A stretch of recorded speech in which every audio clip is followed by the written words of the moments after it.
We've all experienced the frustration of losing our signal, or worse yet, being disconnected from the Wi-Fi. It's so clear when it happens in a coffee shop as all the guests look up from their devices for their first time in unison. Coffee shops used to be gathering places for connection, human connection. Historically, cafes were places where thinkers would gather for lively debate and critical thinking. Many coffee houses became popular because of the famous poets and writers who went there. And you know what? It may be that coffee shops are still frequented by poets and writers, but we'll never know because no one talks to anybody.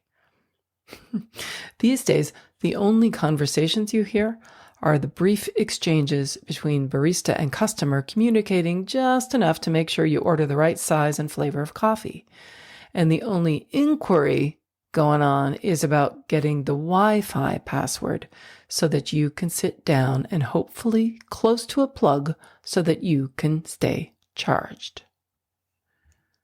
Again, we've all experienced the frustration of losing our signal, or worse yet, being disconnected from the Wi-Fi. Well, sad as it is in this coffee shop scenario, at least we know right away when we've become disconnected. So, what would be different if we paid this much attention to when our internal connections and signals are lost? What if we were as interested in taking care of our personal operating systems and recharging our own drive? The signs of a disruption in digital service and an internal system disturbance aren't really that different at first. That panicked feeling that we feel when we lose our Wi-Fi?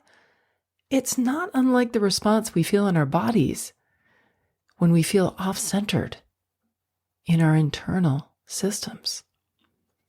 It's the reasons that we become disconnected that require more understanding, or dare I say, inquiry, than the on-off explanation of what happens when we go offline on our binary digital devices.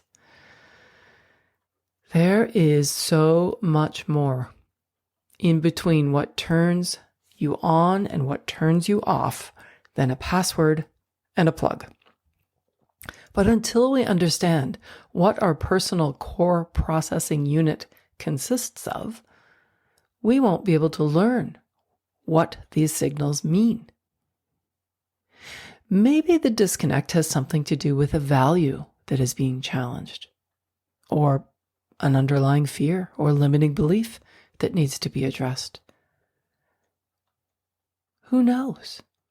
There's an opportunity here to consider the importance of simply noticing and listening to our internal signals when we've gone offline with our values or purpose, and stay connected to ourselves so that we can stay plugged in to our frequency. I still wish there were more coffee shops without Wi-Fi so that we could convene and commune like the good old days.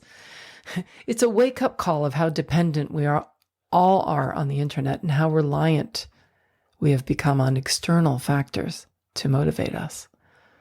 Physically somewhere, but mentally somewhere else.